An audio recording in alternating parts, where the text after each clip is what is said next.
Okay, So we can get started. Welcome Just to a the two meeting of the minutes. Board of Education of Somerset Hills. Please be advised that this and all meetings of the board are open to the public and media consistent with the Open Public Meetings Act, and that advance notice required therein has been provided. This is a meeting of the Board of Education of Somerset Hills at which formal action may be taken. The public will have an opportunity to be heard as shown on the agenda. The New Jersey Open Public Meetings Act was enacted to ensure the right of the public to have advance notice of and to attend the meetings of the public bodies at which any business affecting their interest is discussed or acted upon. In accordance with the Open Public Meetings Act, the public notice of this meeting, which included the time, date, location, and to the extent known, the agenda of this meeting was distributed at 3 p.m. on December 18, 2024, and 5 p.m. on June 13, 2025 in the following manner. Posted on the bulletin board reserved for announcements in the board office at 25 Alcott Avenue, posted in the mail office of Bedwell, BMS, and BHS, mailed to the Courier News, and posted on the SHSD website, filed with the clerk of the Borough of Bernardsville, Far Hills, Peacock, Gladstone, and Bedminster Township, delivered to the 10 duly elected board members. Can we have roll call, please? Mr. Baker. Here. Ms. Ballard. Here. Ms. Clark Emery. Here. Ms. Cooper. Here. Ms. Gills. Ms. Gomez.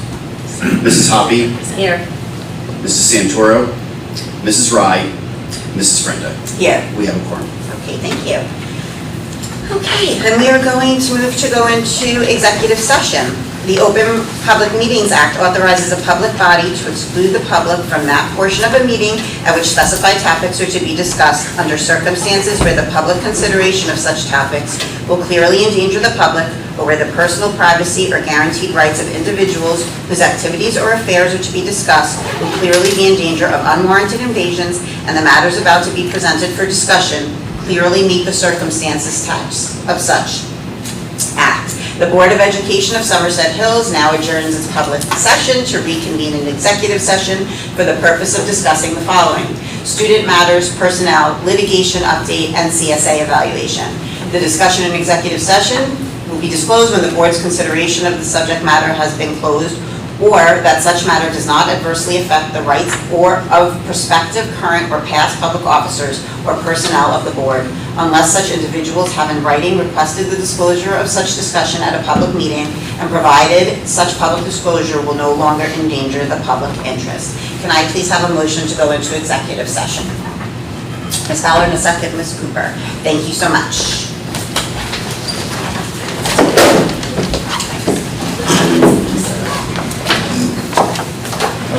Going to make the pledge of allegiance.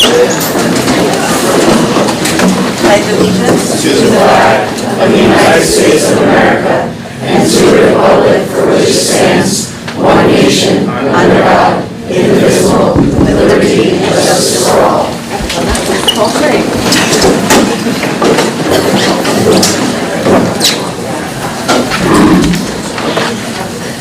Okay, Dr. Mitchell. Thank you all. Tonight we're going to get started with a presentation representing our 8th graders. We have Ryan and Amaya that are here tonight to speak to the board about some great things going on in the 8th grade, which certainly will be underscored this week as they get promoted to the high school. Ryan, Amaya?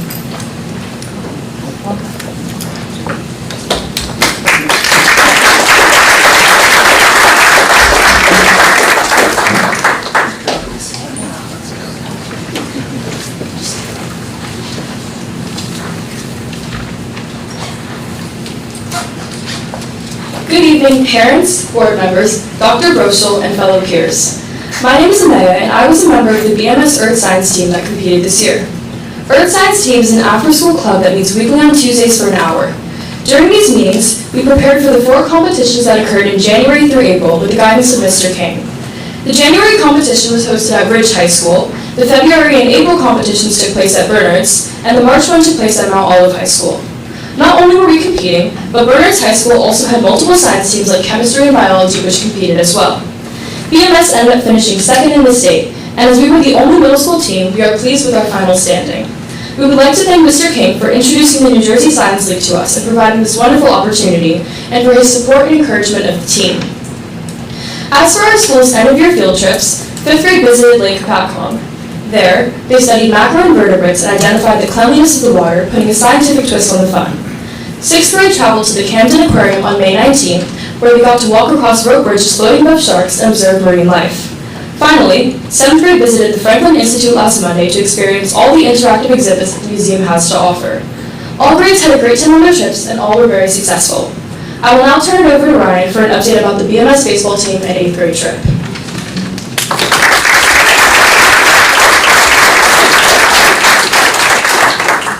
Thank you, Mayor.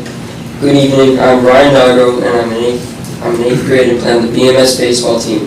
The BMS baseball team was a wonderful experience for everyone on the team.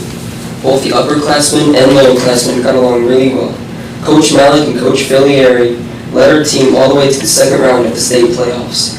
We unfortunately lost in the semifinals. However, it was a great and fun season. I know that the future 8th graders will take the lead and make next year's season successful and fun for everyone. On Wednesday, June 4th, we went on our 8th grade trip. For the first time in many years, the trip featured a boat ride around New York City. We had lunch, danced, and spent time with each other while admiring the Statue of Liberty. It was a perfect start to our trip. Next, we went to the top of the Rock observation deck, where we got to see an amazing view of New York City. After that, we went to the Madame Tussauds Wax Museum, where we walked around admiring all the amazing wax art. Finally, we went to Dave & Buster's, where we had dinner and played arcade games with our friends. Everyone had a great time. We are thankful for the teachers and parents who made this trip possible. This was a great way to close out the year. Thank you for your time tonight.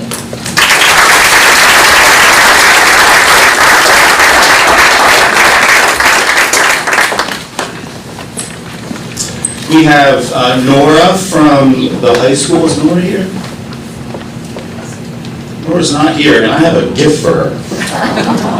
But Nora was our speaker, so I will catch up with her before she walks across that stage. So we do have a nice gift for her from the board, thanking her for all the time she spent with you all. Nora is on her way to the University of Pittsburgh, and we're very proud of her, and we're going to miss her next year. So congratulations to Nora. Yeah. I'm going to call up Ms. Garofalo, and she has been kind enough to share the middle school students with us all year, and we have a special certificate of recognition that each one of these students will receive. She does have a rotation of students that come and present to the board, and it's just been great to be able to see them, in this light, and see them grow and see them put on such a great stage. So we do have a certificate of special recognition that certifies particular students have earned a certificate of special recognition for the New Jersey State Board of Education Student Recognition Program, which is given in our school district here tonight on June 16, 2025. So Ms. Garofalo certainly will do a better job than I at outlining how great these kids are, and we have some certificates for that.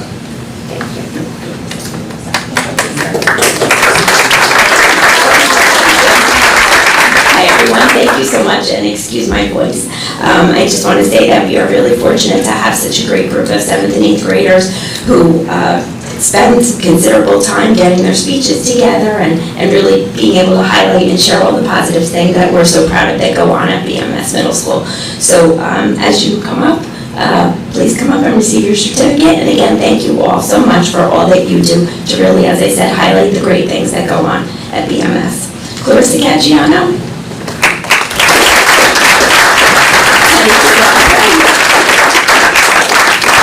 Okay, Xander DeMar.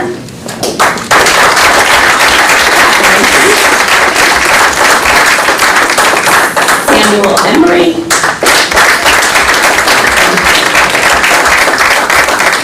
Aiden Bailey.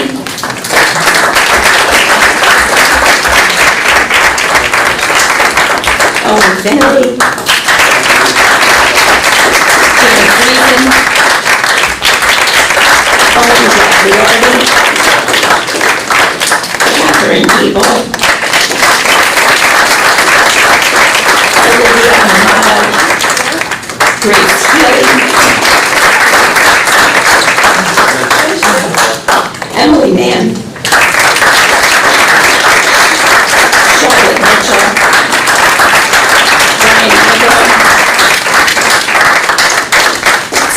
Ryan.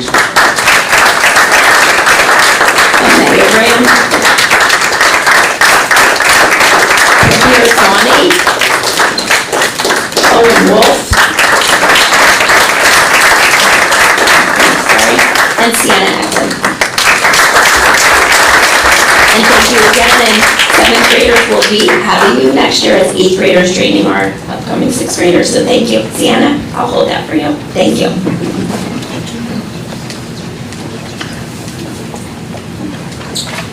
One more round of applause for our middle school students.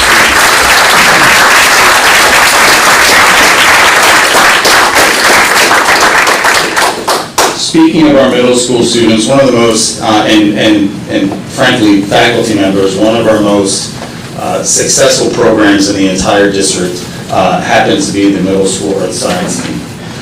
They consistently compete against high school competition. They consistently beat high school competition. And it is something to see. And in my office, we've spoken with Brian King throughout the course of the year. And just basically like, tell us when you're ready, because we're ready to honor you all. So I'm going to ask Mr. King to come on up, if we could. I see him hiding in the back over there, right? He is just doing beautiful work. Mr. King, come on up.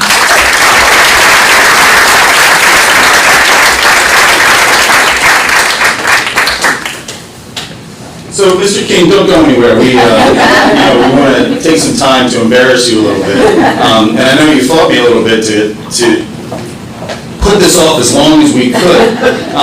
But we have a resolution here for the work that you do with our kids. And it cannot go underscored enough how important a thoughtful teacher is in the life of a child.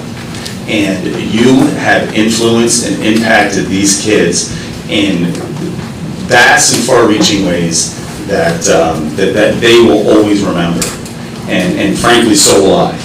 So we do have a resolution here, and I do consider this like refrigerator material for the family. Right? So this is going to go into the permanent minutes of the Board of Education meeting tonight. It's a resolution honoring you as a middle school science teacher for exemplary dedication in guiding the middle school earth science team to an extraordinary second-place finish in the 2025 New Jersey Science League. I'm going to ad-lib a minute here and just to remind everybody that we are middle school students and we're competing against high school students. We came in second.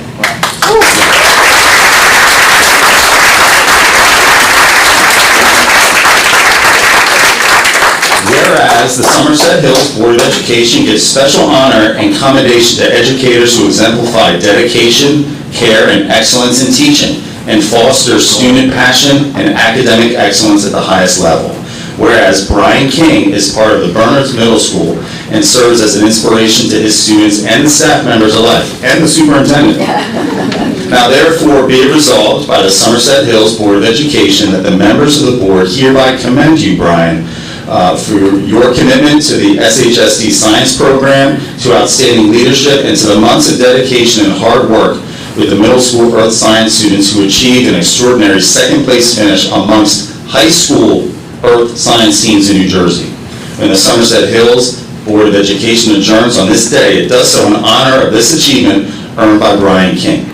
The Board of Education Secretary is directed to have this resolution reflected in the permanent minutes of the Somerset Hills Board of Education on this day, the 16th day of June 2025.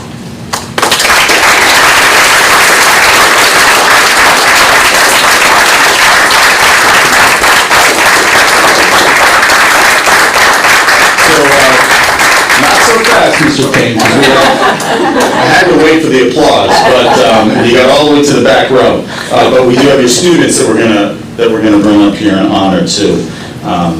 So I will, we have a equally impressive resolution for these youngsters that are on your team, and I'm going to call them up for their extraordinary contributions to their team accomplishment of earning second place overall in the Earth Science League in this 2025 school year.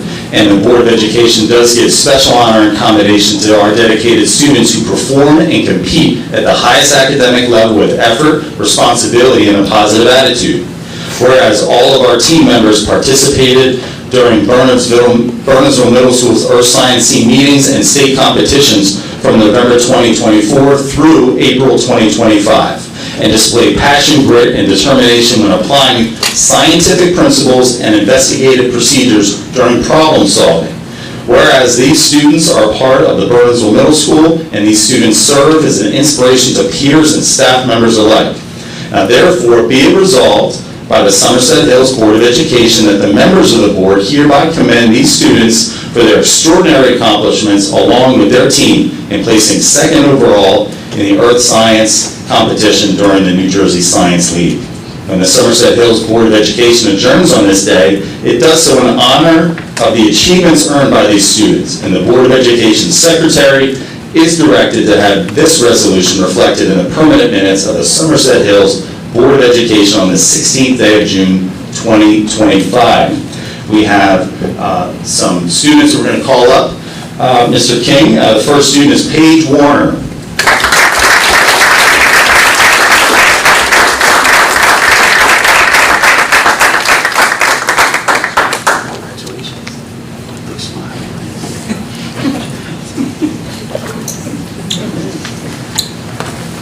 Amaya Ram.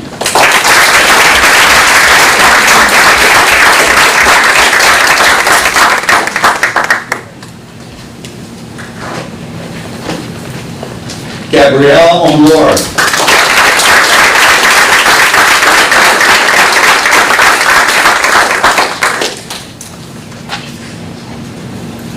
Maggie Morrison.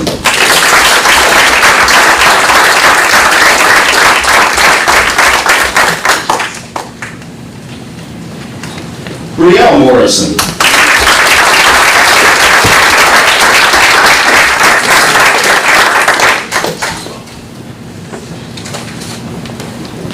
Naomi Moffitt could not be with us tonight, but let's clap anyway. Annie McGowan.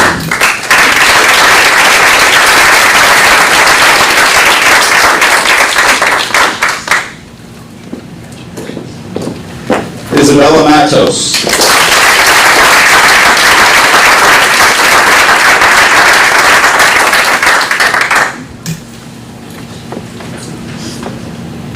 Kyle Lima.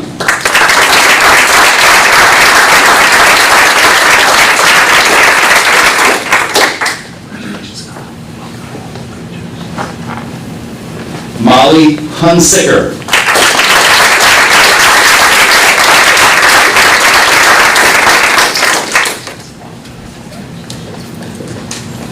Samuel Emery.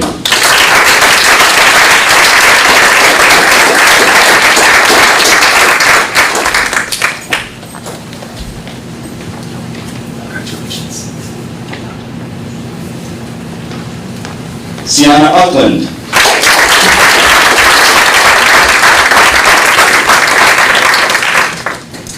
Wesley Eckel.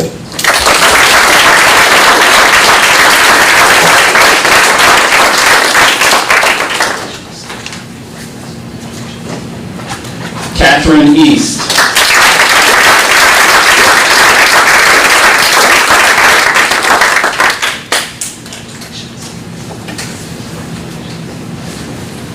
And Sean Chen could not be with us tonight. One last congratulations for all the students on science.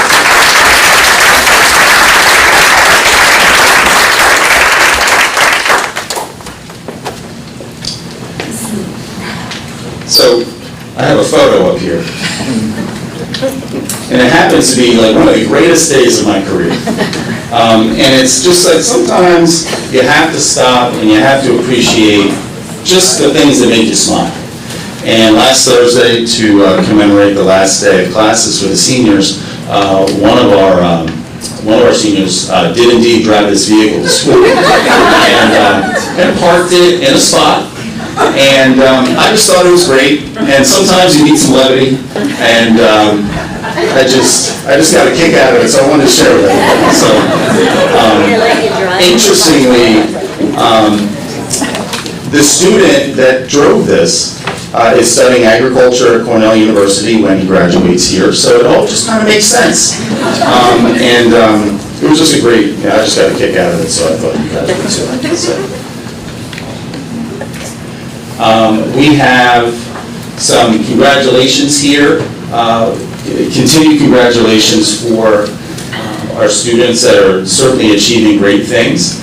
Samuel Emery was one of our students who received the Paul Robeson Award. It's a Youth Achievement Award in the arts, and he was recently recognized by Brandon Valley College. I have a couple notes here that I'm going to cheat from a little bit because it is a significant achievement, and we want to give its proper due.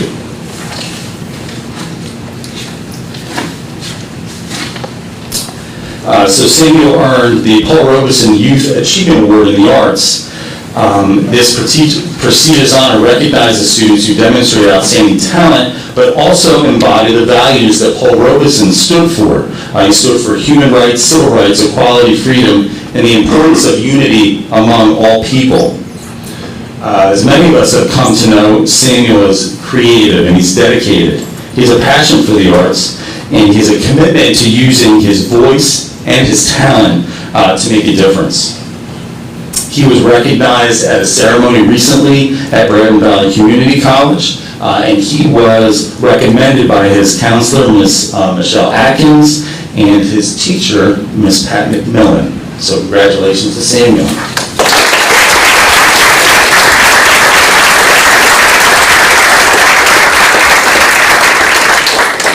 Dad, Sam got away with sitting in the back, right? And I wound up there. There you got it from, right?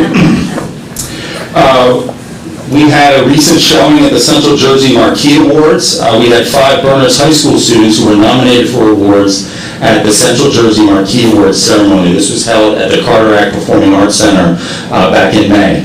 25 high schools participated from Somerset County, Hunterdon County, and Middlesex County. This is the 3rd year of the ceremony and the 2nd year that we received nominations from the Central Jersey Marquee Awards. Abby Sebastian was honored for Best Lead Actress and nominated for Best Lead Actress. Julia Schmidt was nominated for Best Supporting Actress. Juliette Perez was nominated as Best Ensemble Member. Anak Swani was recognized as Best Ensemble Member, and Kaylee Welsh was nominated as Best Ensemble Member. Abby Sebastian performed as a part in Best Lead Actress nominations on stage, so that was a big deal. She'll be at Syracuse next year. And Kaylee Welsh won in her category as Best Ensemble Member, and she'll be attending Liberty University and studying nursing in the fall. So congratulations to the folks at the high school.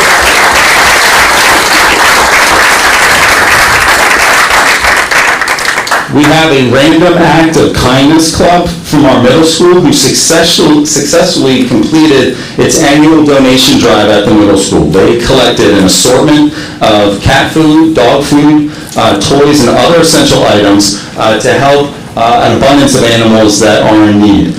These donations were delivered to the 11th Hour Rescue in Rockaway, thanks to the generosity at the middle school and in the general area.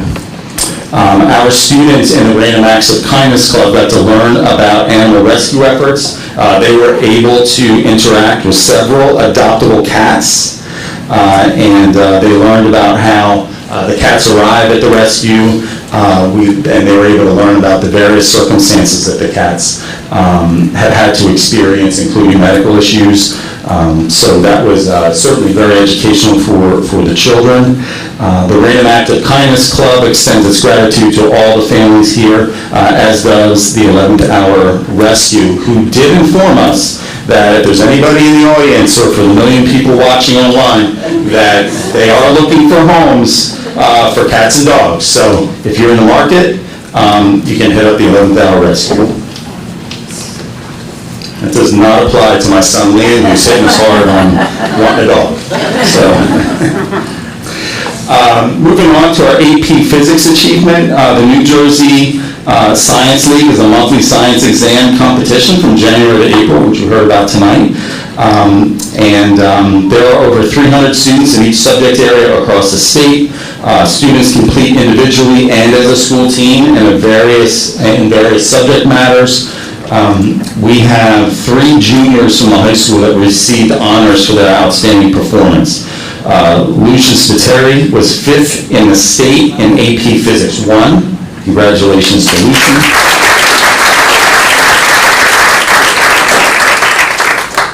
Daria Tiagi was 14th in the state in AP Physics 1. Congratulations, Daria. And Jack Eklund was 20th in the state in AP Biology. The AP Physics team finished 4th in the state out of 49 teams.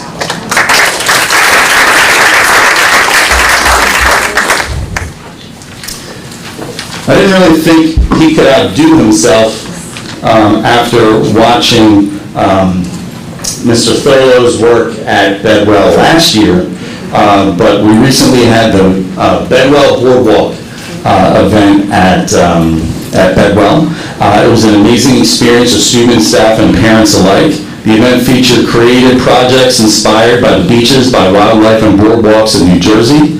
The team effort included an interactive cardboard activities built by 4th graders, souvenir shops designed by 3rd graders, New Jersey ocean-like research posters made by 2nd graders, beautiful ocean watercolors made by our 1st graders, and cool beach inventions shared by our kindergartners. It was very crowded as it tends to be when Mr. Thurlow and the team gets together and collaborates, and this year was no different. We have some great photos in the slides here of staff members getting together and certainly having a great time. So, well done, for sure.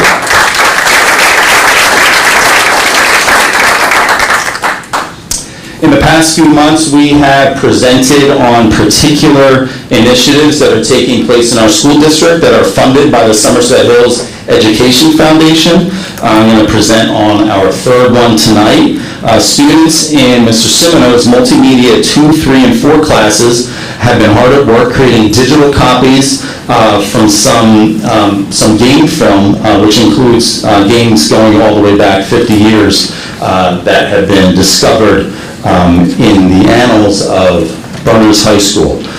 These reels have been digitized through a grant from Chef, and the students have been correcting and adjusting and improving the digitized footage while using old yearbooks and news articles to give projects an updated broadcast feel with score tickers and correct facts from the period and including game information. So it's been a very cool interactive initiative that's supported by the Somerset Hills Education Foundation that's taking place at the high school.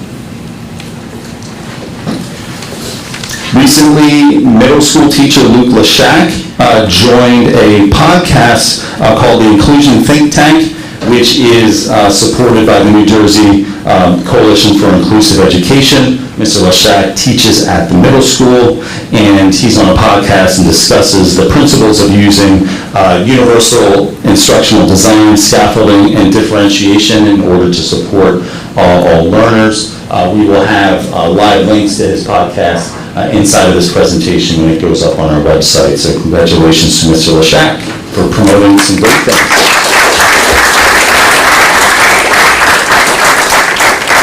Mr. Lapine is a choral director here at Berners High School, and he was recently announced to be a choral finalist for the 2026 Grammy Music Educator Award, which is a very, very big deal. So the quarterfinalists were announced in May, and we're hopeful that he will be announced as a semifinalist in September. The award recognizes current educators who have made a significant and lasting contribution to the field of music education, who demonstrate a commitment to the broader cause of maintaining music education in the schools, and who have made a remarkable impact on students' lives. There were 2,000 teachers nominated, 200 were selected as quarterfinalists, and only 7 were from New Jersey. So he is in certainly the rarefied air of New Jersey music educators, so congratulations.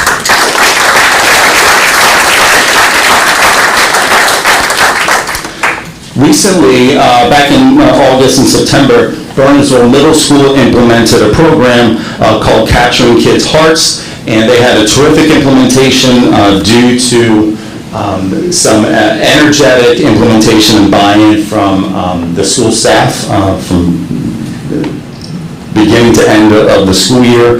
The middle school has been named a Capturing Kids' Hearts Rising Star School, which is not an easy designation to earn.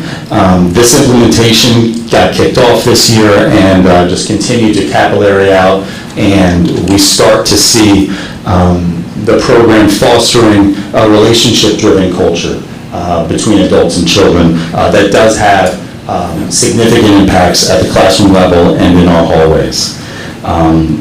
The program here has a defined framework for building rapport with students based upon research that shows that students need to feel safe and how they get to be connected to their teachers in order to maximize learning. One of the hallmarks of Capturing Kids' Hearts is having a shared language, and that shared language between students and staff members has been very beneficial this year in the development of soft skills, which are so vital today. There's collaboration among students and teachers, where each class also creates social contracts and expectations for each other. So that has been great to see from inception to implementation. The Capturing Kids' Hearts program addresses healthy communication through an Excel model. Engage, explore, communicate, empower, and launch. This has been a significant addition to the middle school, and Ms. Garofalo has really dove headfirst into this work, and she's done so with a very, very large team of committed, passionate educators at the middle school. So every single one of them and the students at the middle school have earned the right to call themselves rising stars. So congratulations. Well.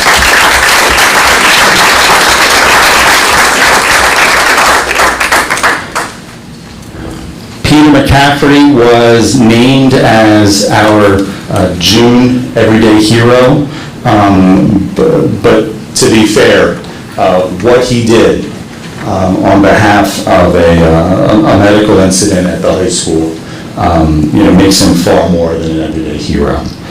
So he, on a day-to-day, is genuine, he's compassionate, and he's kind. There was a medical emergency that occurred this year, and his assistance inside of that medical emergency was invaluable. It was tense. He demonstrated composure, and he was certainly responsible in the way that he conducted himself alongside first responders. He stepped in to a sensitive situation with a level head and a compassionate head, and he made a difference that day, and he makes a difference every day. He was calm. He's humble, and he was certainly impressive. And he has accepted no thanks for his assistance. Instead, he gave credit to his first aid teacher for properly instructing him. So if you see Peter, thank him and congratulate him, because he's a significant young man.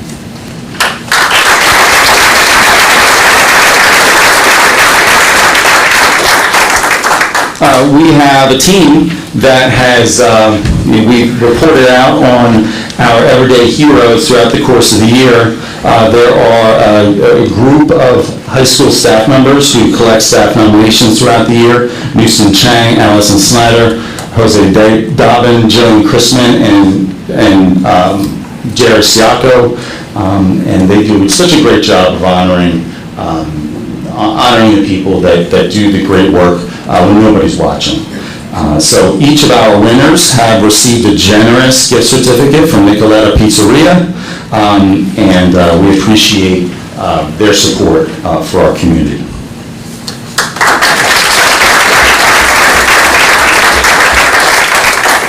Charlie Quinn is a sophomore for a few more days at the high school, and he's been selected for the prestigious NASA STEM Enhancement in Earth Science Summer Internship. It's sponsored by NASA and the University of Texas at Austin for their Center of Space Research. and he will be working with scientists and engineers to conduct authentic research from data received from NASA's Earth-observing satellites to study air quality, landforms, and mosquito-borne diseases and astronomy. There were 3,000 applicants, and there were only 95 students that were selected for internships. Students selected will come together during the month of July and present their research findings to a larger community.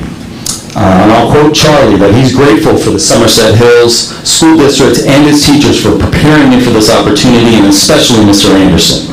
To be able to conduct research with NASA mentors and to get more hands-on STEM experience is beyond exciting. So congratulations, Charlie.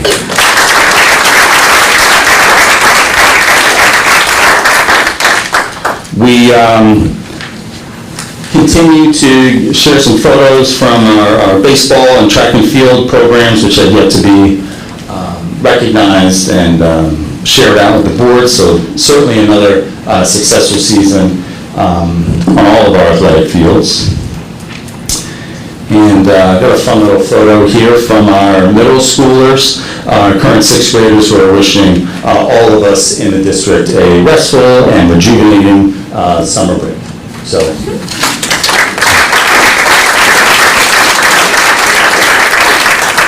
And with that, I'm going to make a brief transition and welcome up Dr. Edgerton and Ms. Barnum, who oversee standardized testing results.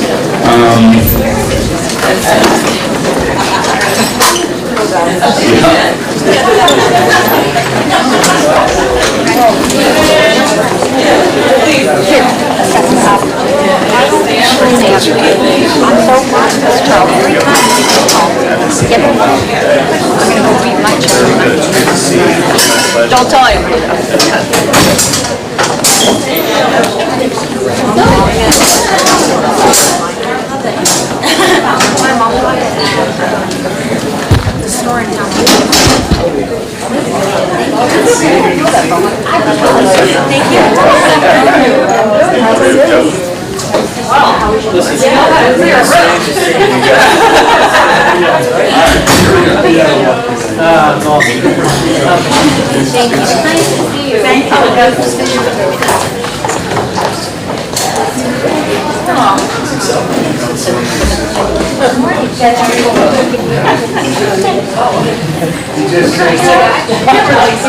Yeah, you know, there's one way to clear a room, don't feel fire.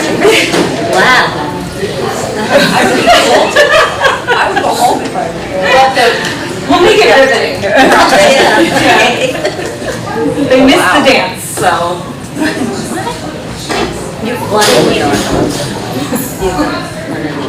Yeah, one.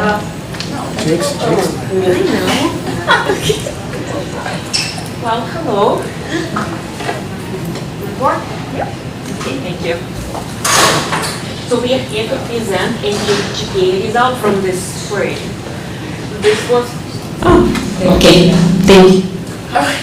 This was a test administered to all 11th grade students. They took it this March. Test is designed by the state of New Jersey to check if our students are graduation ready. It has 2 components, English language arts and mathematics. The results are reported separately for both components, and mathematics is aligned to Algebra 1 and Geometry standards, and ELA is aligned to grade 10 standards. Our students took it in March 11th, 12th. Almost 100% participated. In fact, I think all students who were in school did complete this assessment. The cutoff score is 725. Just remember this number for a minute. If students did not reach the score, there will be different ways how students can show their proficiency. They can either take ELA and mathematics components next fall, or they can meet designated cut scores in other tests, ACT, AccuPlace, PSAT, SATs, and if that doesn't work, they can complete the portfolio appeal process next spring. And here we are happy to report our results. in ELA, we have 88.8% rate of passing this test. And in mathematics, we have 80.2% rate passing this test. And the average scale score in ELA is 783, and this is again for 725 cutoff score, so we're quite a distance above this. And in mathematics, we are 759. This test so far was administered 3 times by the state of New Jersey, and at this point we have a way to look at our results for the last 3 years and to look at the trends. If you remember last year we had a slight dip in the results, but this was completely different cohort of students. This is every time it's a different cohort of students. And this year you can see that our passing rate went very nicely up, from 85 to 82 to 88% in ELA, and from 77 to 80% in mathematics, with the average scale score going up every year by a point or a few.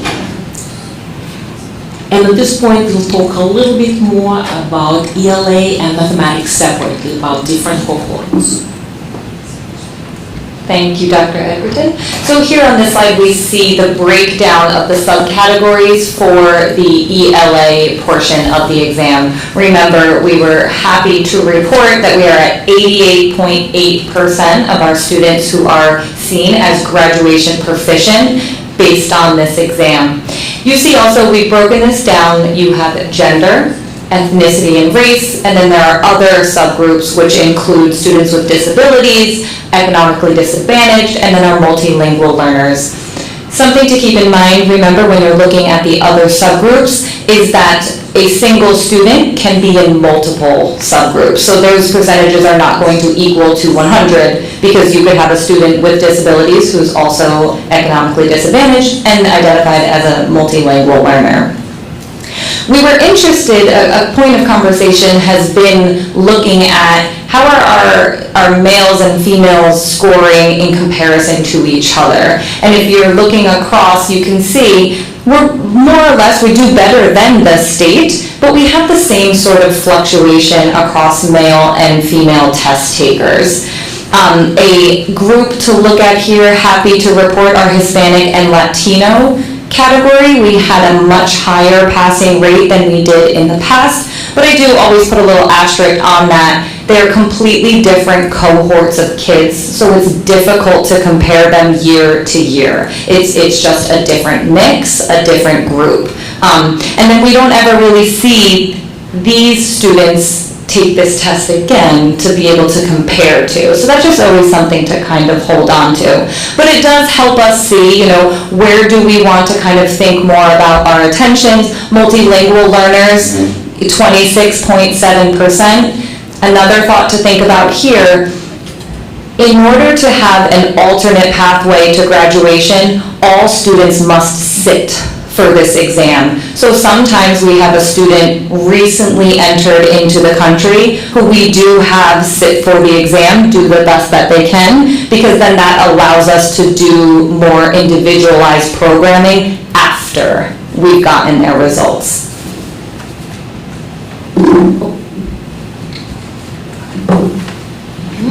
Thank you, Ms. Barna, and very similar slide for mathematics. Again, you can see that we're happy to report that we are exceeding 80% of passing rate, and in the brackets you can see comparable passing rate for the state. For subgroup, state did not calculate passing rates this year yet, so we don't have this year comparison, but if you want to look at last year and year before, then you can see similar numbers. Just like Ms. Barna said, something new we added this year is female and male subgroups. It was interesting to see how our boys and girls perform, and you can see in mathematics that it's actually not the same every year. 2 years ago, boys outperformed girls slightly, and last year it was the other way around, and this year again boys outperformed girls. So that's, we can say that we have the same trend here. Again, happy to report that our Hispanic subgroup also improved, again, different group of students.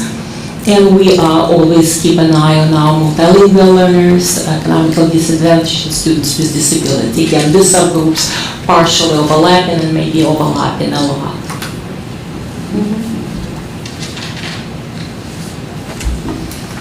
And as for our next steps, we're still in the process of receiving additional information, analysis not just by subgroups, but by the topics, what students did well and where they can be improved. So we will be looking and identify a potential focus area for the next year. We will definitely continue our sheltered instructions for our multilingual learners, and we are looking for additional support as well. Individual students report we just received yesterday. We will be giving this to our guidance, write the cover letter, and parents hopefully will be receiving this within a week or two. Results also will be available online, as well as additional information about the exam. That's it. Thank you. Thank you.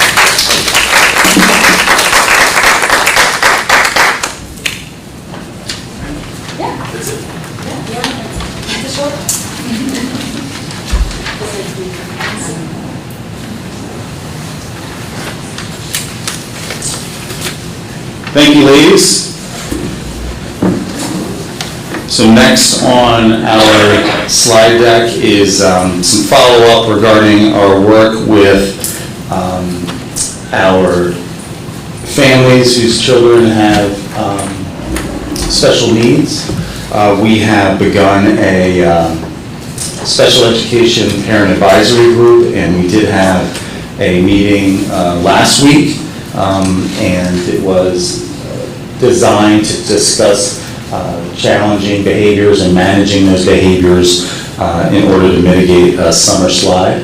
We had a new behaviorist in the district that's starting in September, and she was able to present for us, and she really did present a lot of great strategies and tips that I may have been taking some notes, right, on how to parent myself, right?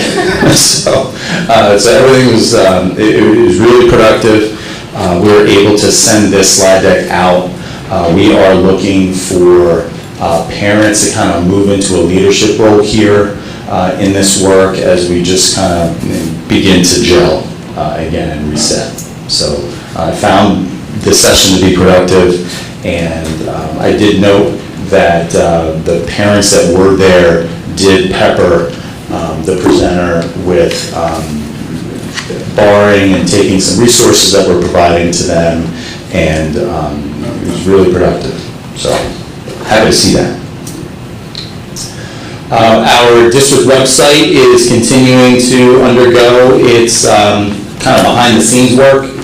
We prioritize our calendar functionality and app, and developing a local news source within our website. We're focused on rolling over. We're targeting August 1st, which is sort of right around the corner.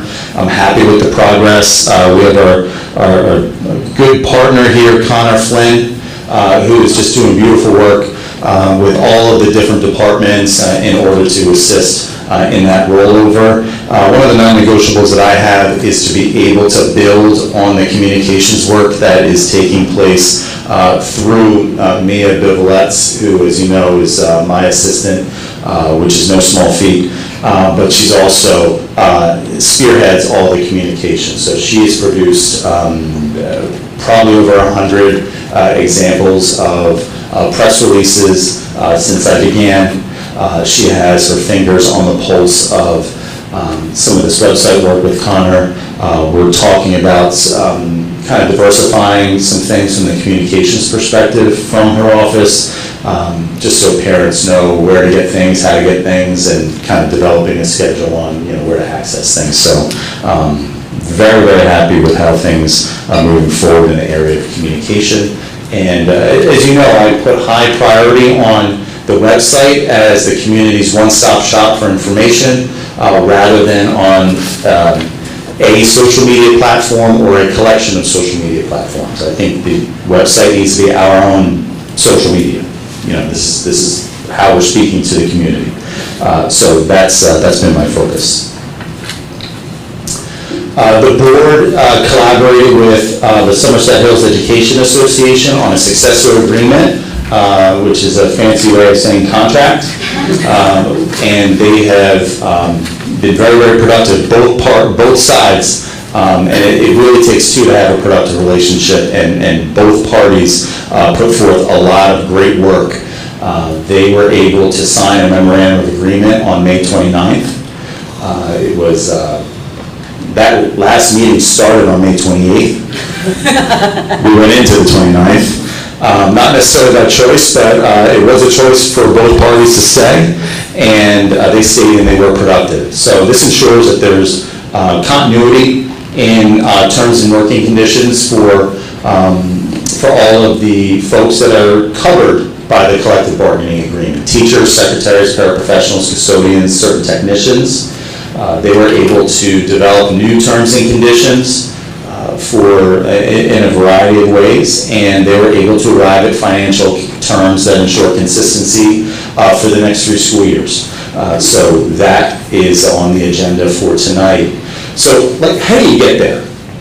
You get there through developing relationships. You get there by taking the time to understand the other side's lens. And really taking time to appreciate the position that they have on particular matters. And I can share that both parties really made the effort to understand each other, which frankly was a great thing for them to experience. The board was apprised of this on June 9th.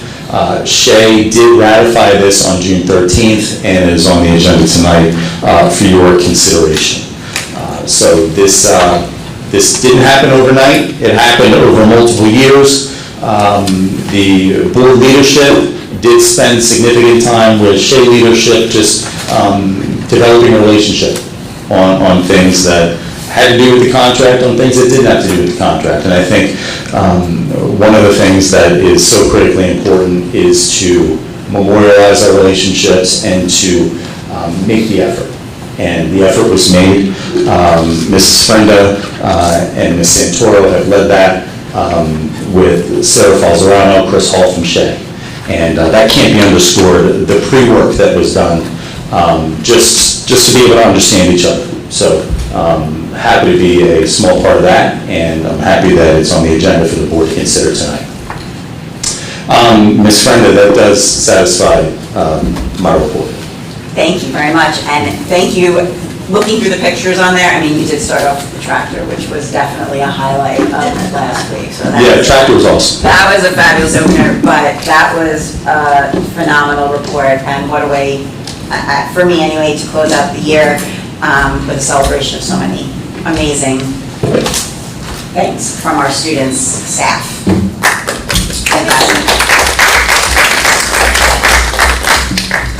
Although unlikely, public comments for actionable agenda items. We very much welcome input from the public. Public comments are welcome at this time on any actionable agenda item. Towards the end of the meeting, there is a second public forum on any topic. Please state your name and address. Comments are limited to 3 minutes. At 3 minutes, you'll be interrupted and asked to pause to allow any other members of the public who would like to speak an opportunity to do so. An individual may return to the podium to complete their statement after everyone else has had an opportunity to speak for a total of 2 times at the podium. Please understand that our public forums are not structured as question and answer sessions, but are offered as opportunities to share your thoughts with the board. In instances where the board feels there is a misunderstanding or inaccuracy, the board president or superintendent may address the comment. In accordance with New Jersey statute, the board will not discuss matters regarding specific personnel. Public comments will be limited to 30 minutes. A reminder for all parties in attendance to remain respectful and that there should be no interaction between the speaker and the audience. Members of the audience shall interfere with or interrupt the speaker's comments. Thank you in advance for your input. It's not unlikely. That was unexpected. Sorry. So, Sarah Falzerano, Shay, president, and I think Dr. B just said it best in his presentation. I can't top that. As you know, and thank you, Shay and the Board of Ed recently agreed to a deal for our successor agreement. We started our cooperative efforts years ago, as Dr. Brochel had said, with the Rutgers Labor Management Collaborative. We, throughout the course of the past 2 years, have had many meetings, not just at the negotiation table, but with small group, solution-oriented areas that we targeted, and we're able to reach an agreement that's very fair and set both of us up for growth in the future, which I believe is one of the most important things. Our dialogue during negotiations focused on fair and reasonable goals, with all members of both teams able to provide rationale for their ideas.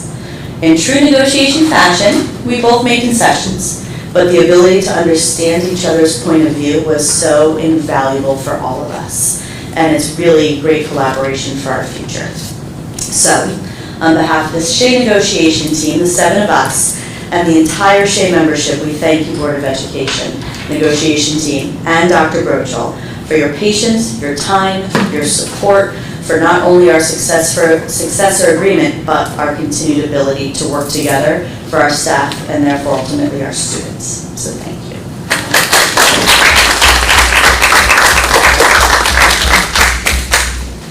Thank you, Mrs. Falzerano. I don't editorialize public comments, so I will speak to it later, but thank you for your comment. And I guess then we need a motion to close public comments. Ms. Cooper, and a second, Mr. Baker? Okay, thank you. Then we will move into the approval of minutes. I would like to ask for a motion to approve the public input and action and executive meeting minutes for May 13th and June 9th, 2025. Can I have a motion, please? Ms. Hoppy and Ms. Gills, thank you. Is there any discussion related to the minutes? No? Okay, roll call, please. Mr. Baker? Abstained from May 13th, and yes to June 9th. Ms. Ballard? Yes. Ms. Clark Emery? Yes. Ms. Cooper? Yes to May 13th, abstain from June 9th. Ms. Gills? Yes. Mrs. Gomez? Yes. Mrs. Hoppy? Yes. Mrs. Frenda? Yes. Motion carries. Okay, thank you. And then we will move into a special item for this evening entitled negotiations, as has been discussed regarding approving the memorandum of agreement between SHE and the board, and an additional item, a sidebar agreement that was reached between SHE and the Board of Education. So at this time, I would like to ask for a motion to approve action items number 1 and 2 on the agenda. Mr. Baker and Ms. Cooper, thank you. And is there any discussion? I'd just like to make some comments. In all the negotiations I've done with SHE, and I've negotiated a lot of other contracts in my life, they always say that contracts are not a lose-lose or win-win, or it should be neutral, you walk away, but everybody has a very blah feeling. This time is different, all right? So I will eat my words when I've told people contracts, nobody should be happy, but I think we're both happy because it was done differently, and I think we both like the results. So I want to commend both sides working well together. I know that our reporter's not here tonight, which I know he would love to know what the numbers are. So I will share those numbers because anybody watching on television, that's all that they worry about. The rest of the things in the contract, which are very important, are language and the work environment and things like that, which are very important to us and all the staff. But the average man on the street or the woman on the street won't understand a lot of this language and why it's important or not important. So it's a 3-year contract. It's 3.9% for the first year, 3.8 for the second year, 3.8 for the third year.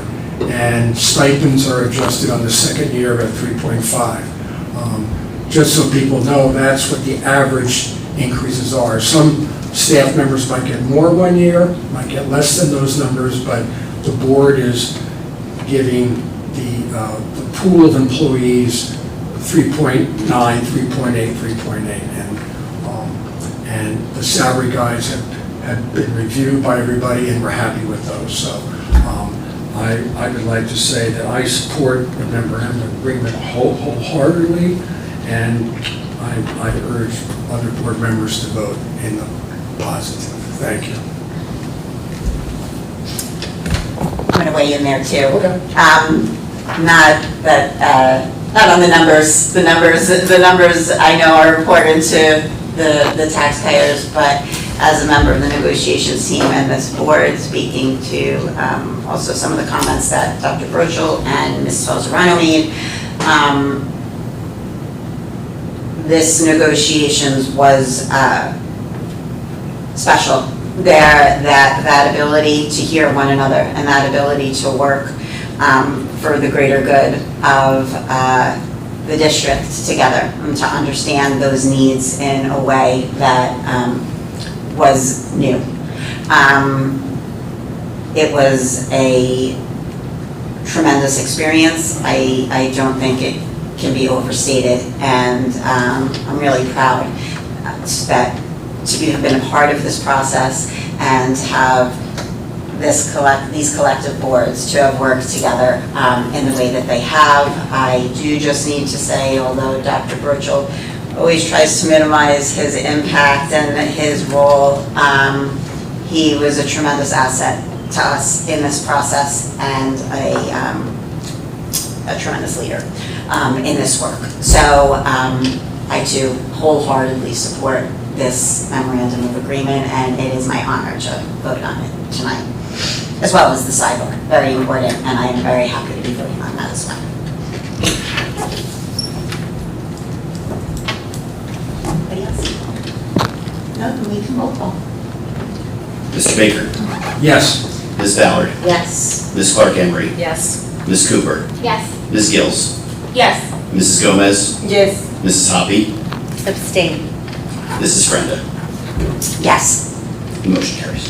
Fantastic. Thank you. Business operations, Mr. Baker. Okay. The Business Operation Committee met on June the 2nd for about 2 hours. All members were in attendance. And we also had, Mr. Jim Finn from Brown & Brown was there as a broker for our medical insurance. We talked about 7 things. First item, Michael Catelli talked to us about the community food bank for kids and how they would like us to participate in this for the free and reduced food population. We'll provide meals over the weekend for children who would like to get food over the weekend, and they would provide the food for free. It wouldn't cost the district anything. It's currently being done at the Berners Township School District, and they would provide the food every Friday, and then our Title I staff members would distribute the food. There'd be no cost, and that would occur every Friday.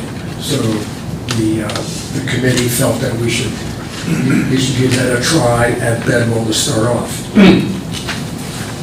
Next item, Mr. Jeremy Schwartz from our IT department gave us a summary of the technology upgrades that planned for the summer.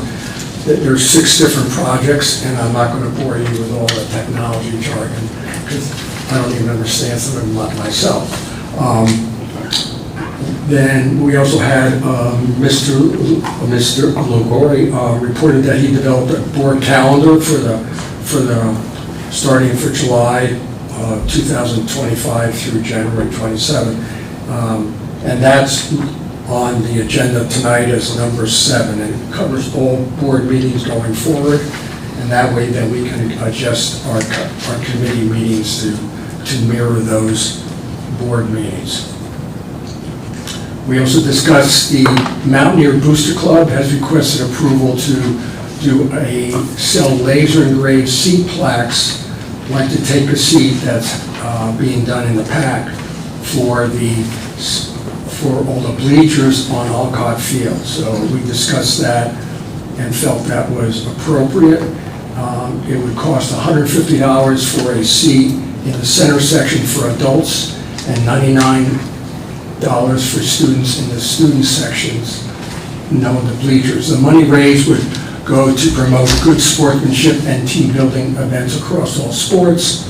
And we agree with the concept, and hopefully once we get some more details worked out, we will vote on that in the future. As I said, Mr. Jim Finn from Brown & Brown gave us a quick update of the healthcare marketplace in New Jersey and about our current medical policies. Right now, we are going to have a rate increase of 11% for our medical coverage and 15% for our prescription coverage, which combining the two is about a 12% overall increase. Brown & Brown also tested the marketplace like any good broker should do to see if there is better coverage at a lower price, but unfortunately he couldn't find any deals that were better. Lastly, he explained that Chapter 44, which covers the medical insurance for new employees, I think 3 or 4 years ago it started, will expire on December 31/2027. So that will affect the contract that we negotiate with Shea in at the end of the 3 years that we have right now.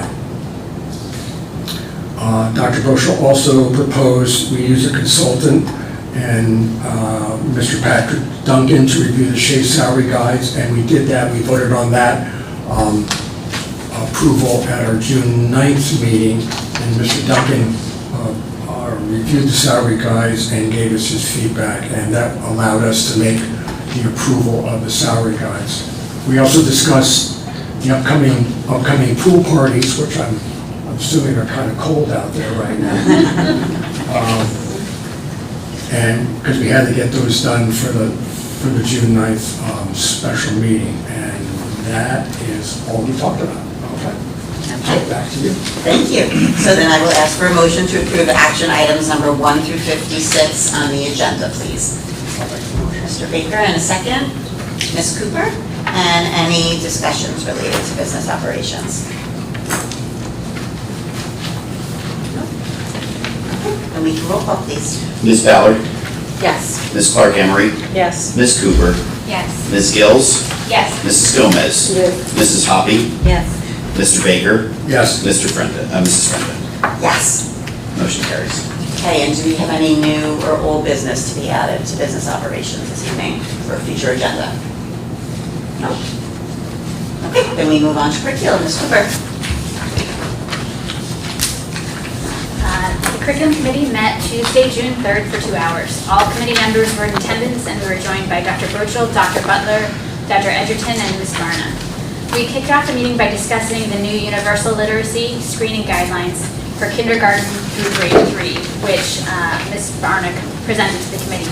These guidelines were developed by the New Jersey Department of Education to help districts be more responsive to the needs of early readers and to align instruction with current research in reading acquisition. This mandate requires universal literacy screening at least twice annually for students in grades kindergarten through 3rd grade. The mandate also requires that the results of the screening be shared with parents within 30 days. Following screening, schools are expected to provide necessary instructional support. The mandate also requires that annual professional development and foundational literacy be provided to district staff and administration. To meet the screening mandate, the district will use the iReady reading diagnostic, since students, staff, and parents are already familiar with this assessment. While Bedwell staff have long been conducting routine literacy assessments, the one-on-one assessment of fluency will be new to the staff. Although many Bedwell teachers have explored the use of this assessment due to the importance of fluency in reading performance. Overall, it is anticipated that these requirements will further streamline the dyslexia screening process. Next, Ms. Barna and Dr. Edgerton presented the results of the NJ GPA 2025 assessment, which they just reviewed earlier in the meeting. Thanks to Ms. Barna and Dr. Edgerton for their presentation. After our NJ GPA discussion, Dr. Butler presented a summary of the district's comprehensive equity plan. In the past few months, Dr. Butler has led a team of staff and administrators in evaluating equity data and reviewing policy to ensure that the district is in compliance with all requirements related to equity. She emphasized that the district's equity plan is a compliance document driven by policy and not by the cultural, social, or educational needs of the district. Instead, it is designed to be an opportunity for districts to, one, identify areas in which they are out of compliance, and two, propose concrete solutions to ensure the district complies with all state mandated policies and regulations related to equity. Although the results of the team's analysis indicate, according to the results of the team's analysis, there are no areas in which the district is out of compliance. Consequently, no plans to improve compliance were proposed.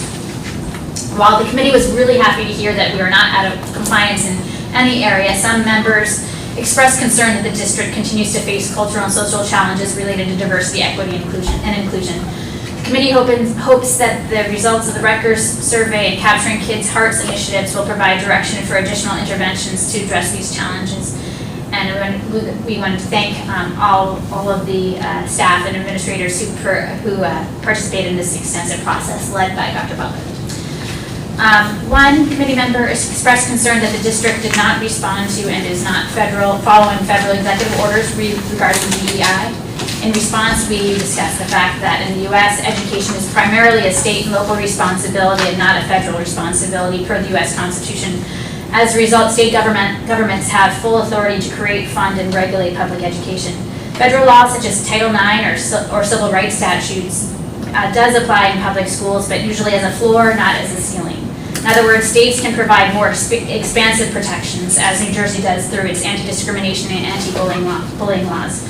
When a federal executive order or policy conflicts with a stronger state law, local school boards must follow state law. Local New Jersey school boards and board members are bound first and foremost by state laws and regulations, which in many cases offer stronger protections for students than federal directives. When federal executive orders, such as those that attempt to limit protections related to diversity, equity, inclusion, or transgender rights, conflict with New Jersey statutes and administrative codes, state law prevails in guiding local policy.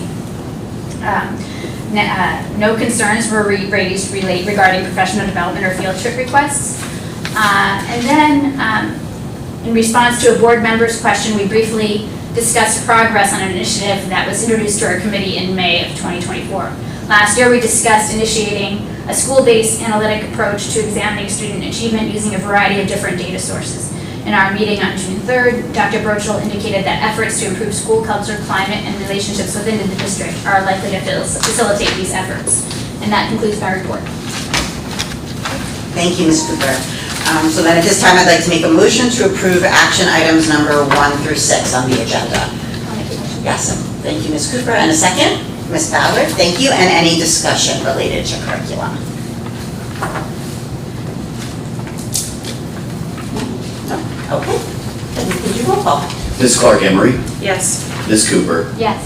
Ms. Gills, Yes, but I abstain from 2B. Ms. Gomez, Yes. Mrs. Hoppy, Yes. Mr. Baker, Yes. Mrs. Frenda. Yes. Motion carries. Okay, thank you. Then we will move on to the report of the Personnel Committee, please. Ms. Ballard. The Personnel Committee does not have anything to report. Okay, thank you. Then we will move on to a motion to approve action items number 1 through 35 on the agenda. May I have a motion, please? Ms. Happy, okay. And a second? Ms. Cooper? Okay. And is there any discussion related to personnel?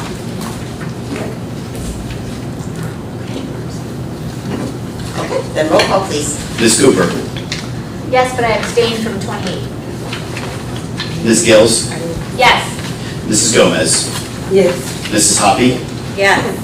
Mr. Baker, Yes. Ms. Ballard, Yes. Ms. Clark Emery, Yes. Mrs. Frenda. Yes. Motion carries. Okay, then we move on to policy. Ms. Ballard. Luckily, we do have some things to discuss. So we met on June 5th. The entire committee was together.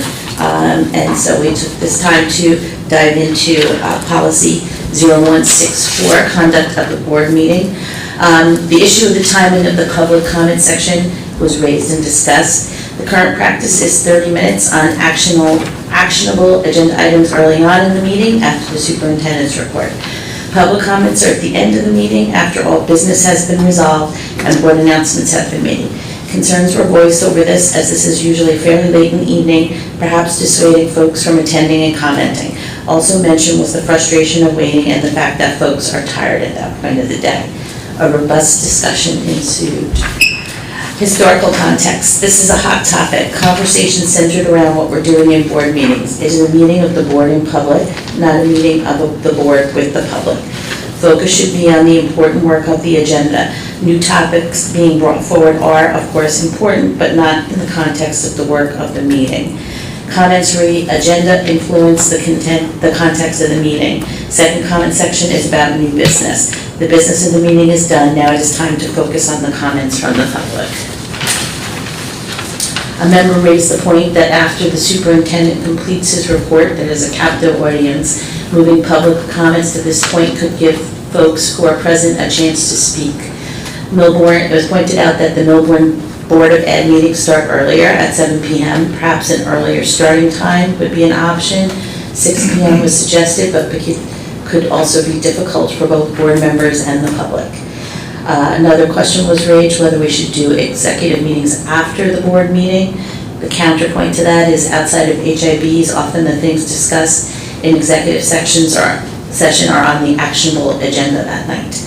Other suggestions: public comment right away, limited to 15 minutes, and then go straight into the executive meeting. Executive section, then immediately go into comments open to all topics, perhaps disallow a second comment. Separate meetings held on hot topics, such as the meetings conducted by Dr. Brochel on the lights. The committee recommended a discussion by the full board. We went on to 5511, dress and grooming. As discussed in previous meetings, the administration is looking interiorly at the dress and grooming code. The Bevel dress code is much more defined than BMS and BHS, which suggests the policy needs review and perhaps revision. Dr. Brochel will look at it with building principals over the summer. Additional point, a board member stated her belief that a change in dress code could alter student mindset. Rather than a focus on or distraction by clothing, there would be a focus on education. At the last board meeting, the issue of uniforms was raised. This was suggested as a reaction to the pressure faced by students to keep up. Some folks can't afford high-end clothes, and this is proposed as a way to equalize. Student body that looks similar and eliminates competitive elements, re-clothing. This could also incur extra costs for this district, as the status of some students will require that the uniform costs be subsidized. Other points made included enforcement of dress code may be easier with uniforms. Uniforms may foster a positive school climate. A decision was made to work with regulations and improvement of dress code as previously discussed, and then continue this discussion, read dress code and uniforms. Board member dress at graduation. At the last board meeting, this issue was raised as to whether board members should wear regalia at the BHS graduation ceremonies. Some believe that it evokes gravitas, others expressed that they felt it was a distraction from the graduates. Dr. Brochel recommended the provision of choice to BOE Board of Ed members to wear regalia, but not mandated. Policy is not required. 5516, cell phone usage. Dr. Butler is actively recruiting a group to gather facts and data, cell phone use, including educators, psychologists, and pediatricians to make recommendations. And that concludes my report. Okay, thank you very much. I'd like to ask for a motion to approve action on item number 1 on the agenda. Can I have a motion, please? Ms. Cooper and Ms. Gills? Okay, and any discussion regarding policy? Yes. Okay, so dress and grooming. Oh God, I have so many opinions on this, and we're a public school, and I think it's important, just my opinion. I think it's important, yes, that you do have a dress code, that the girls are walking around showing everything. Do you know what I mean? That we should be appropriately dressed, like, dressed for the occasion. But again, we're a public school where we're trying to foster not only a positive climate and an incredible education, provide an incredible education for these children, but we also want them to develop into their own selves, their own individual selves. And, you know, having raised a kid, which is not easy, you know, and even teaching for a gazillion years, because I'm older than dirt, you know, you see kids trying to keep up, and I understand that, but they also, how they dress also is part of who they are. And I think that we really just have to be careful, the restraints that we consider putting on these children, because I think it takes away part of their soul, or who they are, and you know, and we can help them along the way. Do you know what I mean? That's why we're the educators in these buildings, and you know, and the administration, and parents, you know. But as the uniforms, I just was like, I can't, you know. And I'm hoping that I'm not being too, but you know how I get. So you know, that's Mindy's mind, and you know Mindy's mind. So, yeah, I really do think that children need to foster their independence, they need to foster who they are, they need to, you know. Anyway, that's me. Thank you. Thank you, Ms. Hoppy. Is there anybody else for comments on policy? I'm sorry, Ms. Cooper. I agree with Ms. Hoppy. I do think the way kids dress is a form of expression, and I would hate to stifle that. I mean, I do think that you know, the administration can look at the policy to see if anything needs to be tightened up, but I would not support any dramatic change like that.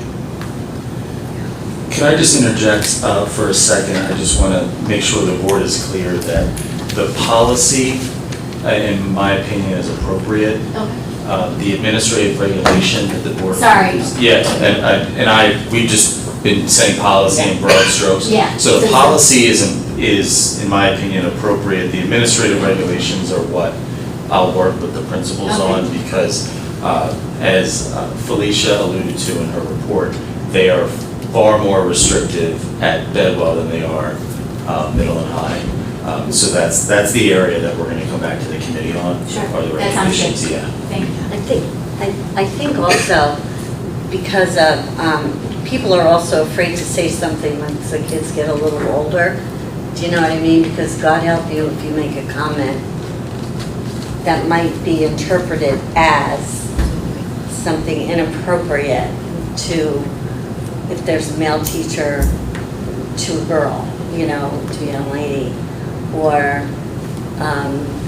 a female teacher to a young man, you know. I mean, there's so many pieces here. It's all swirling around my head, but I think I agree that there's a lot of different factors, and I'm late, you know, I think having Dr. Burschel talk with the administration, just to, you know, to get a feel of what's going on, I think that's, you know, that's the way to fly. Policy is appropriate, you know, take it. Okay. I want to say something. I understand on the policy that we want the kids to be independent, but at the same time, I think there are moments, right, when they get out of school, there are things where they have to follow certain rules. So it's not also only like high school or middle school is preparing them, right, to that. So I don't want to think like, oh no, they just need to be independent and do everything you want.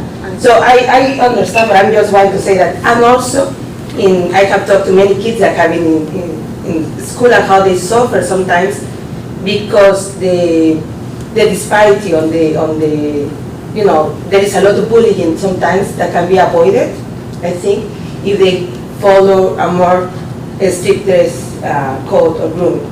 But I just want to say that, because I know we want to respect the independence, so it's a difficult balance, I think.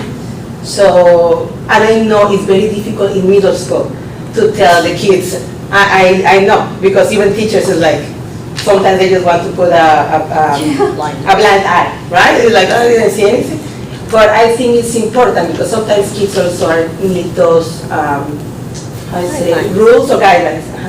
So I just wanted to say it to them. That's why I was saying, like, we have to teach them how to dress for the occasion,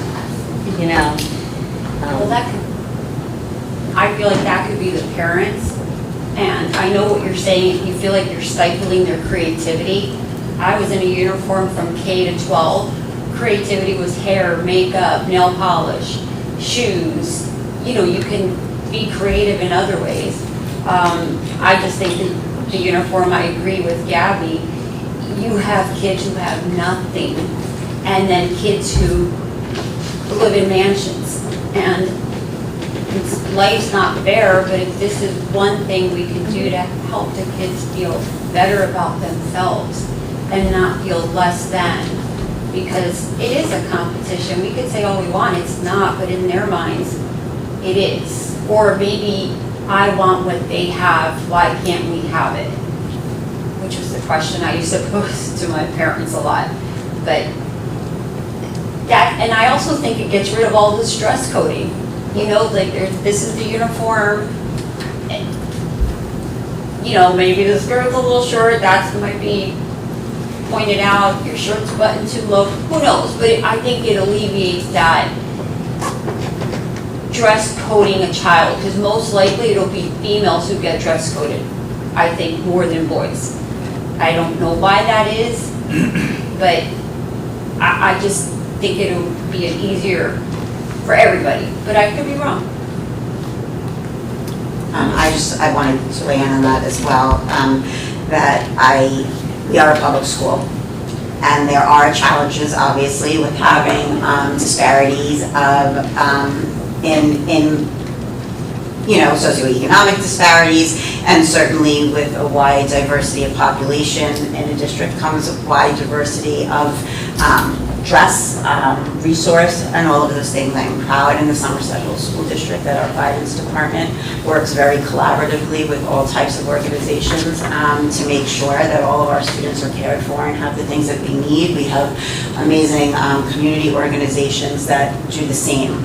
When it comes to the topic of uniforms, I am pretty strictly opposed to anything that enforces any notion of homogeneity among our students in a public school district. And as for taking away those dress coding items, I think if you speak to anybody, I have a number of friends who have girls in private school, girls only private schools right now, and it is a constant battle over them rolling over their skirts and making their skirts too short and not wearing their shirts appropriately. So I think you're going to have kids challenging boundaries and norms no matter what you do, but in a public school environment, I have a very strong opinion regarding anything that promotes a sense of homogeneity. Maybe we could speak to Elizabeth, because they implemented it pretty successfully, and that's a huge district. And I would assume, from being a former resident and teacher, that a lot of those uniforms were subsidized. So they must have come up with a plan to do it. And it's just very nice to see them all the same. Again, their personalities come out in other areas. I think also we have to look at the school. Every school district is different. We don't know, I'm sitting here, I don't know, like, what is the bigger issue here? It could be just a smaller discussion, it could have been, a big deal, like, I walk the halls and, I don't see anything that is so glaring to say, oh my gosh, you know, we need to put in uniforms, you know? And I had the kid who's like, Ma, I want these sneakers. Well, maybe you better save up for them because, you know, I'm not, you get one pair, that's it, you know, one. But as far as, you know, I see your point, but I can't, I see I your don't point. see it, I don't see it here. But I think it's important that you have those discussions, just to, you know, honest it.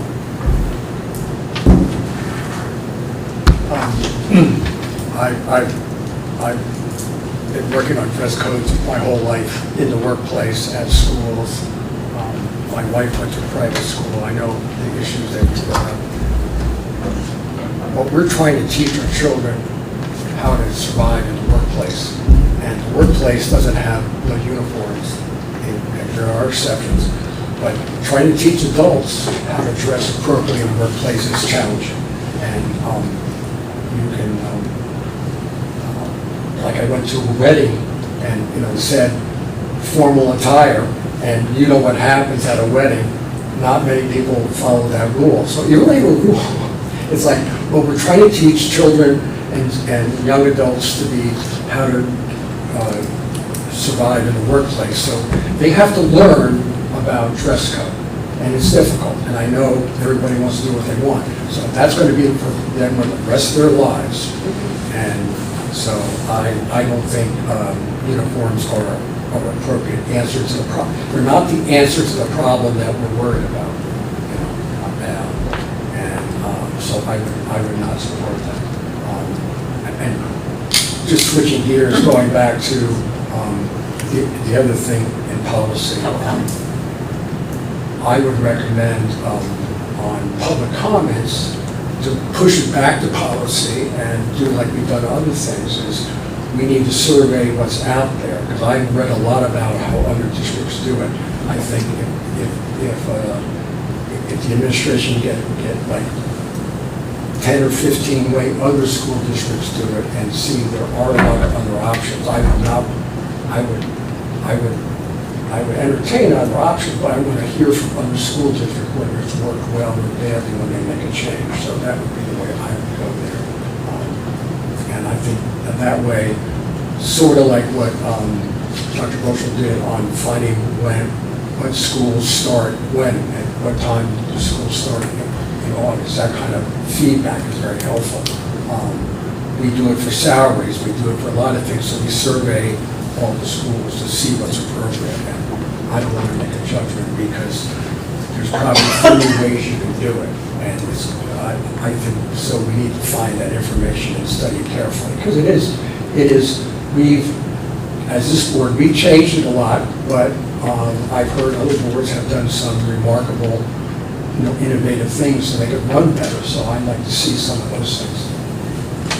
Do you have any examples of them? Well, I think one example is some boards require, if you want to do public comments, you have to send an email at least a day in advance to say that you want to talk about the dress code. You want to talk about the school food, and then they will put you on the agenda so you know what the items are, and they can, you know, say, well, I don't want 15 people talking about the same topic, you know, so you can restrict it, you know.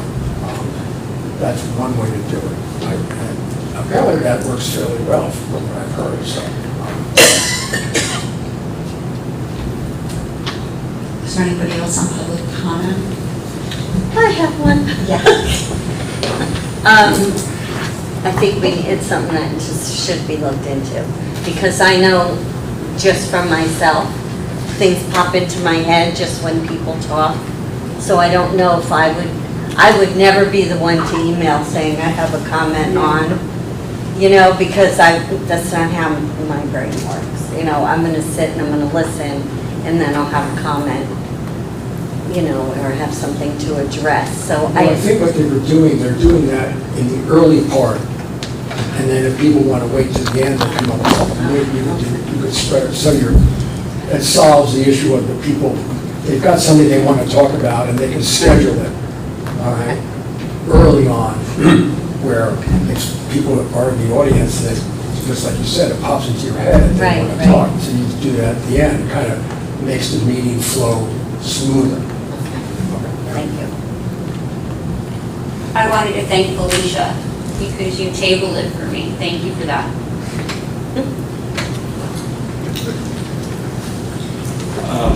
There were a lot of great discussion and thoughts that the board was able to share tonight. The only thing that I would ask on behalf of me is for me to work with Felicia and the committee to kind of get a direction on what the committee wants us to research, and then, we'll certainly prepare that for the board. Yeah, Felicia. I don't have it here, but I did do some preliminary research on like 5 school districts, and pretty much they do it like we do it, but I'm certainly willing to extend that research.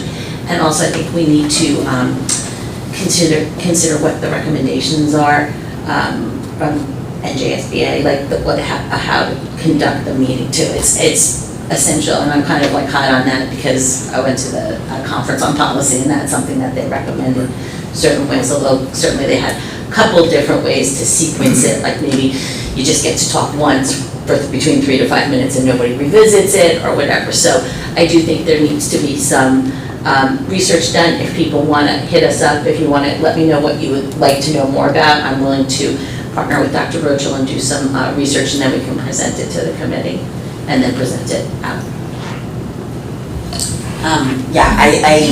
To the NJSBA, and actually Strauss asked tonight also, they did a presentation regarding best practice and public comments, and they were pretty firm about the way they suggest doing it, which is the way that we do it. And I know nobody likes to hear it, and that it causes bristling, but it is important as much. Of course, we always want to hear from the public. That is fundamental to our role and sitting here.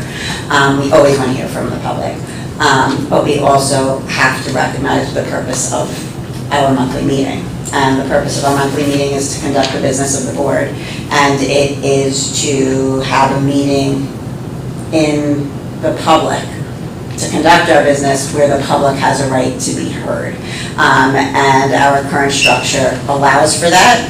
It allows people to weigh in on the business of the board, and then it allows them to speak on any topic, really without limitation. While I understand that it may be, it may not be ideal to wait till the end of the meeting, it still does allow anyone who wants an opportunity to speak on any topic they desire. I think that's really important. I think it's really important to consider what we're doing, why we're here, what this meeting functions as. And I just also want to encourage, in the interim, as this discussion is ongoing, for the public to know that you can write to us regarding anything at any time. Mr. Ligori is our board secretary.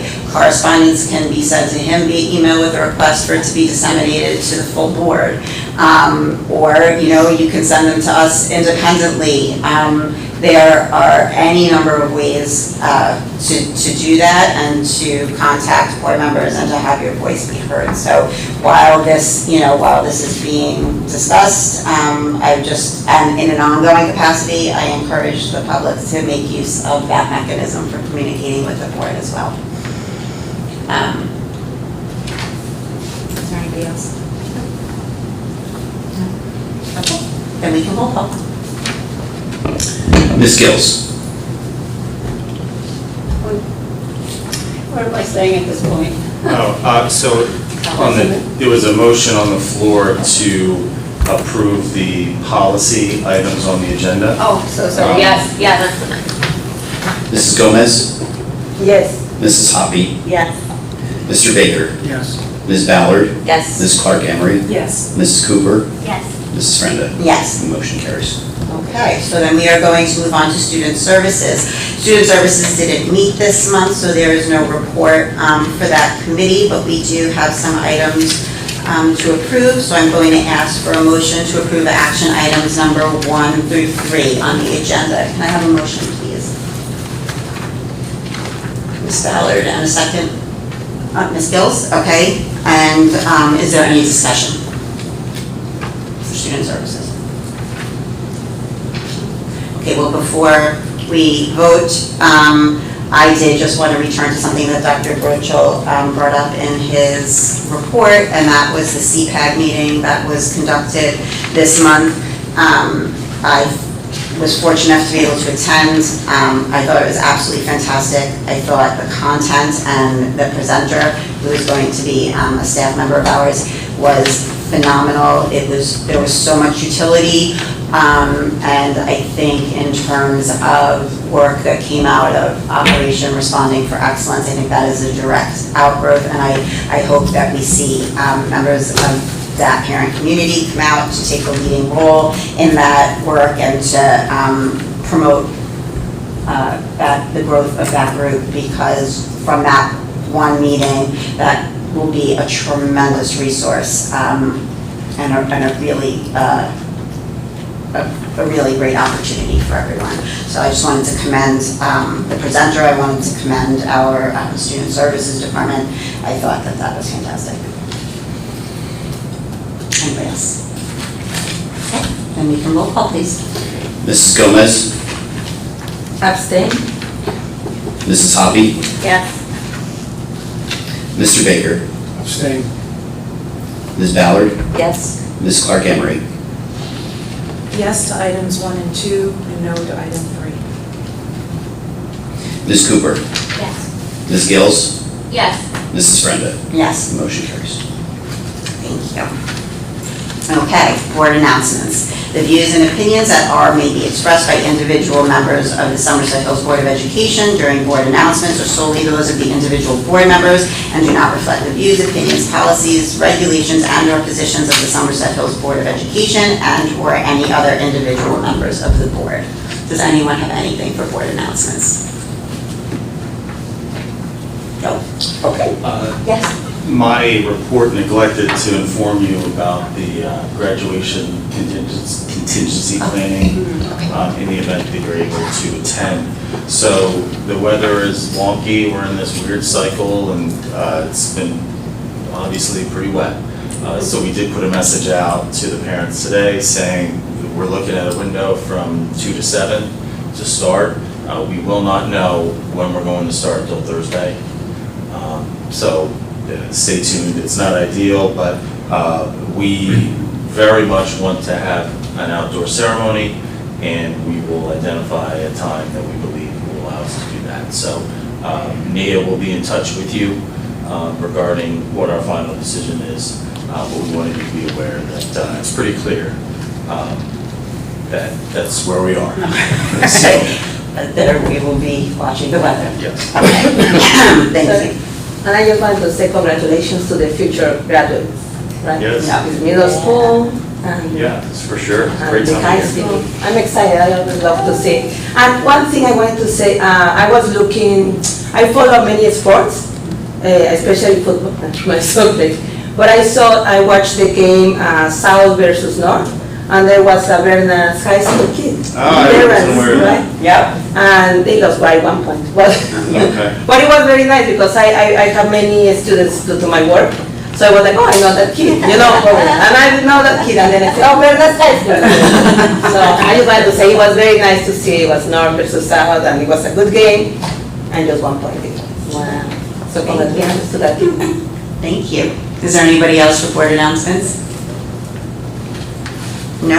Okay. Public comment. I will read through because it's procedure. Public comments are welcome at this time on any topic. Please state your name and address. Comments are limited to 3 minutes. At 3 minutes, you'll be interrupted and asked to pause to allow any other members of the public who would like to speak an opportunity to do so. An individual may return to the podium to complete their statement after everyone else has had an opportunity to speak for a total of 2 times at the podium. Please understand that our public forums are not structured as question and answer sessions, but are offered as opportunities to share their thoughts with the board. In instances where the board feels there is a misunderstanding or inaccuracy, the board president or superintendent may address that comment. In accordance with New Jersey statute, the board will not discuss matters regarding specific personnel. Seeing as there is no one here. Can I stay here or can I go up there? Oh, you wanted to make, if you want to make a public comment. About what I suggest, I just wanted to thank, that's all. Okay, so if you want to make a public comment, you have to do it for that.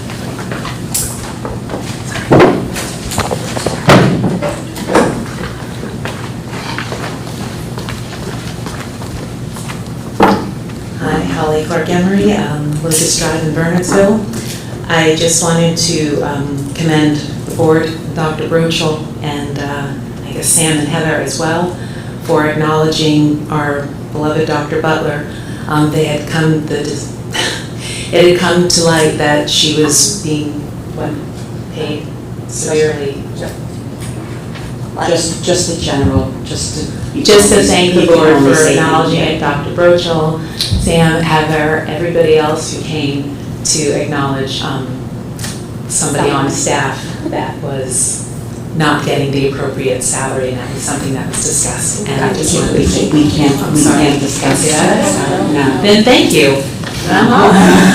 Okay. Thank you. I'd like to speak to, no. They can edit that, right?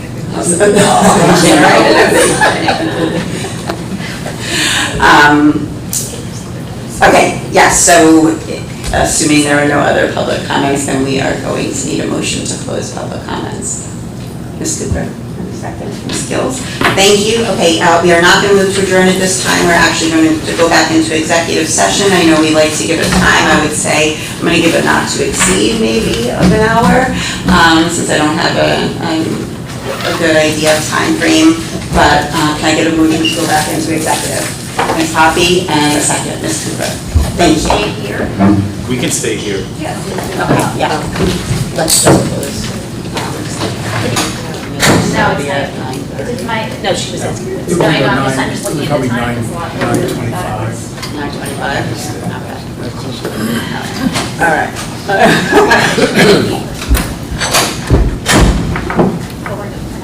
Still here.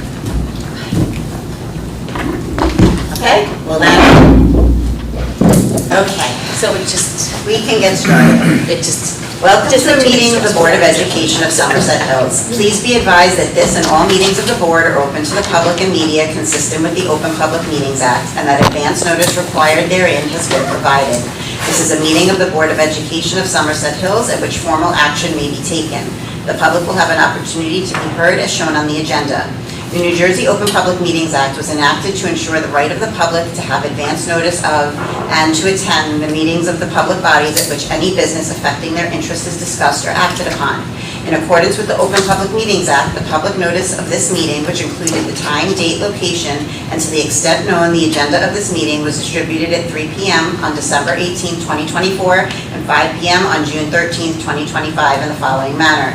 Posted on the bulletin board reserved for announcements in the board office at 25 Alcott Avenue, posted in the mail office of Bedwell, BMS, and BHS, mailed to the Courier News, and posted on the SHSD website, filed with the clerk of the Borough of Bernardsville, Far Hills, Peapack, Gladstone, and Bedminster Township, delivered to the 10 duly elected board members. Can we have roll call, please? Mr. Baker? Here. Ms. Ballard? Here. Ms. Clark-Emery? Here. Ms. Cooper? Here. Ms. Gills? Ms. Gomez? Mrs. Hoppy? Here. Mrs. Santoro? Mrs. Rye? Mrs. Frenda? Here. We have a quorum. Okay, thank you. Okay, then we are going to move to go into executive session. The Open Public Meetings Act authorizes a public body to exclude the public from that portion of a meeting at which specified topics are to be discussed under circumstances where the public consideration of such topics will clearly endanger the public, or where the personal privacy or guaranteed rights of individuals whose activities or affairs are to be discussed will clearly be in danger of unwarranted invasions, and the matters about to be presented for discussion clearly meet the circumstances of such act. The Board of Education of Somerset Hills now adjourns its public session to reconvene an executive session for the purpose of discussing the following: student matters, personnel, litigation update, and CSA evaluation.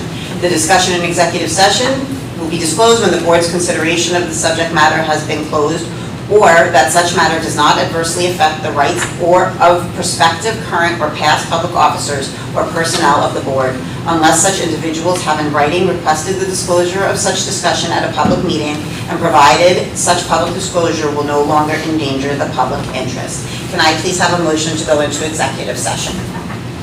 Ms. Fowler, and a second, Ms. Cooper. Thank you so much.